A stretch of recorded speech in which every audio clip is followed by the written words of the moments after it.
Mihrimah Sultan, the woman who made the sun and the moon rise together and turned half the empire to ashes. 21st March 1522, the night the sky changed forever. The Bosphorus was frozen at the edges. Snow fell so thick that the call to prayer from Hagia Sophia barely carried across the water.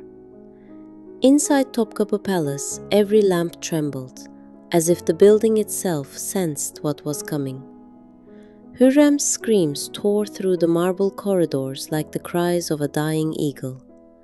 Suleiman the Magnificent, the man who had conquered Belgrade and Rhodes before he was 30, stood outside the birth chamber in full armor, hand on his sword, waiting for a son.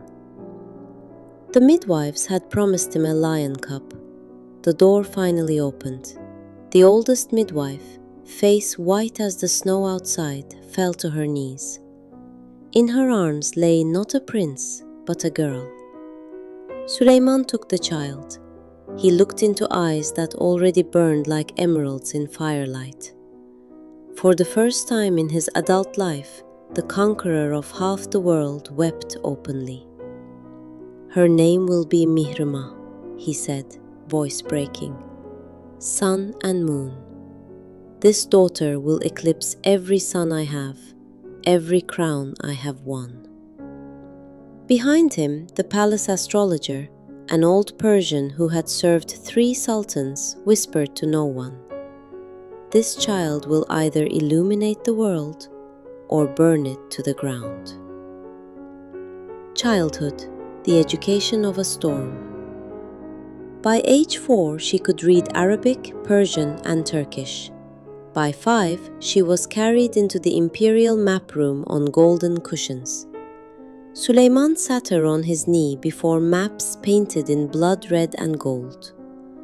"Look, my lioness," he said, tracing the borders with a finger still scarred from Rhodes.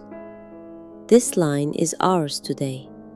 One day you will push it farther than I ever dreamed." At night, Hürrem came like a crimson shadow. She never told bedtime stories.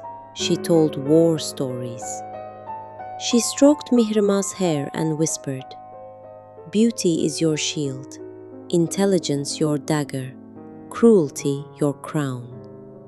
In this palace, no one will ever lay a hand on you, because you will strike first and you will strike last." At 7, she tasted blood for the first time. Mahidevran's son Mustafa, playing in the rose garden, pulled her hair in childish rage. The next morning, Hürrem had Mahidevran dragged before the entire harem. Silver rods rose and fell. Claws raked the former favorite's face until blood ran like tears.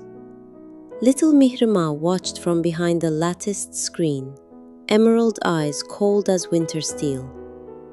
That day she learned the only law that mattered. Mercy is suicide. At 10, she rode beside her father on the Hungarian campaign. After Mohacs, when the battlefield was still warm with blood, Suleiman drew his own sword, still dripping, and placed it across her tiny hands. "One day this sword will answer only to you."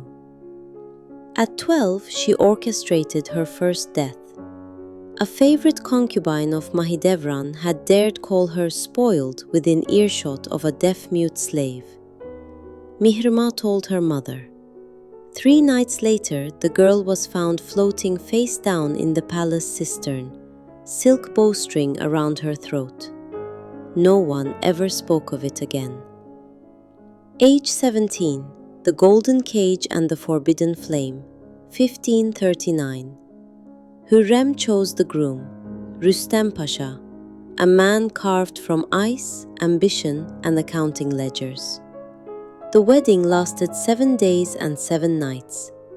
Istanbul drowned in gold, music, and the scent of 10,000 roses. But on the wedding night, behind doors sealed with wax and guarded by black eunuchs, Mihrimah wept in her white bridal gown heavy with pearls. because her heart had already crossed the Bosphorus and climbed a scaffolding in Edirne. Mimar Sinan, love written in stone and silence. He was 50, she was 17. Their first meeting took place at midnight on the highest platform of the future Süleymaniye. The city slept below them like a black sea. Above, the sky blazed with 1,000 stars. Sinan's hands smelled of limestone and eternity. Mihrimah's smelled of Damascus rose oil and rebellion. He knelt before her, white beard touching the wooden planks. "I have given my life to stone," he said, voice rough as the blocks he carved. "But for you I would live another lifetime, and another after that." She placed her hand on his beard and answered, "Then build me 2 mosques, one for you, one for me. Place them exactly 1 arrow shot apart, so that every year on my birthday the sun sets behind one minaret and the moon rises behind the other.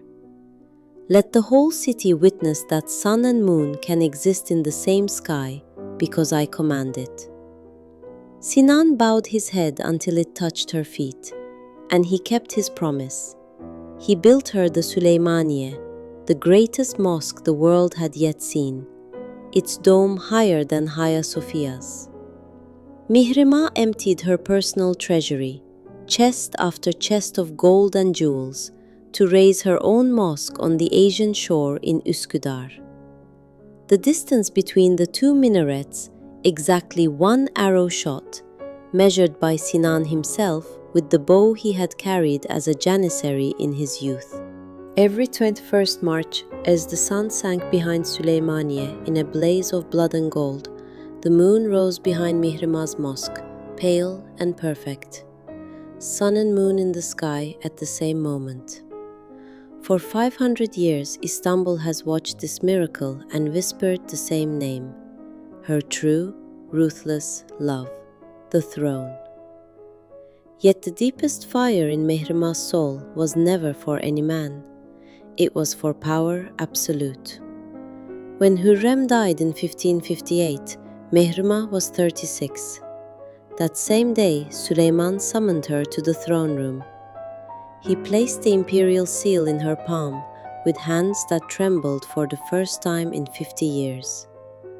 "From this moment," he said, voice breaking, "you are my eyes, my ears, my right hand. No decree leaves this palace without your mark." From that day forward, no Grand Vizier, no prince, no ambassador, no foreign king breathed without her permission. The traps she wove with silk and poison. 1553. Shehzade Mustafa planned in midnight meetings lit only by a single candle, mother and daughter face to face. Forged letters bearing Mustafa's seal, forged spies carrying tales of treason, forged tears in Hürrem's eyes before Suleiman. Mustafa rode proudly into his father's war tent at Konya, believing he was to be named heir. 7 deaf mutes, faces wrapped in black, strangled him with a silk bowstring, while Suleiman watched from behind a curtain, face carved from stone. That evening, Mihrimah climbed to the highest terrace of Topkapı, looked across the dark Bosphorus, and smiled the coldest smile the palace had ever seen. "Now it is our turn." 1561. Her own brother, Bayezid. When Bayezid raised the banner of rebellion in Anatolia, Mihrimah went to her aging father at dawn.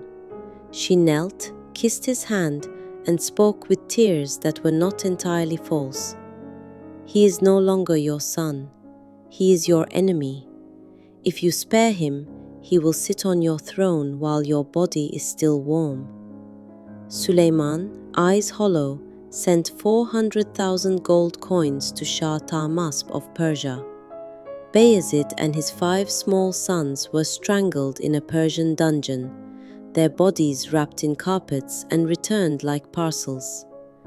Mihrimah did not attend the funeral. That night she ordered every lamp in the palace extinguished and sat alone in darkness until dawn. 1574 onward, Safiye Sultan. Her niece by marriage, her mirror, her mortal enemy. For 30 years they waged war with smiles, gifts, and poison. Mihrimah had slow arsenic slipped into Safiye's rose sherbet. Safiye had Mihrimah's favorite black eunuch murdered in his sleep. Mihrimah had Safiye's jewels vanish from locked chests only she held the key to. Safiye spread rumors that Mihrimah was secretly Christian. One of Mihrimah's last recorded sentences whispered to her maids with a smile sharp as a dagger, "When I die, Safiye will dance on my grave, but my grandson will tear her out by the roots and salt the earth where she stood." Her only weakness, Sinan. When the master architect died in 1588, Mihrimah was 66. She did not go to the funeral. Instead, she ordered every lamp in Topkapı extinguished at sunset. For 3 days she ate nothing, spoke to no one, and locked herself in the room where Sinan had once drawn plans by candlelight. When they prepared her body after death, under her pillow they found a small rough stone he had pressed into her hand on that first night in Edirne. A single letter was carved upon it, M. The final farewell to her father, 1566, Sigetvar. Suleiman lay dying in his campaign tent, body swollen with dropsy, mind still sharp. He summoned Mihrimah across half of Europe. She arrived covered in road dust and tears, knelt, and combed his hair with trembling fingers while reading the Yasin Surah until her voice broke. His last words, barely audible above the rain on canvas, "I can leave this world with open eyes, because you exist." She fainted beside his bier at the funeral prayer in Süleymaniye, collapsing like a minaret struck by lightning. She had these words carved beneath his turban on the tomb: "I was my father's daughter. I was his light." The end, 1580, age 58. She caught pneumonia standing barefoot in the snowy courtyard of her mosque in Üsküdar, watching the masons set the last tile while wind whipped her silver-gold hair. On the night she knew death was coming, she called her 4 most trusted maids, the only ones who had served her since childhood, and gave one final order, voice steady as ever: "Bury me beside Sinan. Let no one, not even my grandson the Sultan, ever know where." To this day, no one knows exactly where she lies. Some say a forgotten corner of Süleymaniye, some say beneath the pulpit of her own mosque.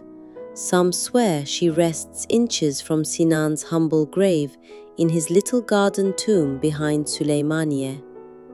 But every 21st March, when the sun sets over Istanbul in a blaze of blood and gold, and the moon rises pale and perfect between those 2 immortal minarets, the oldest people of the city still whisper the same words: "Mihrimah has gone back to her Sinan."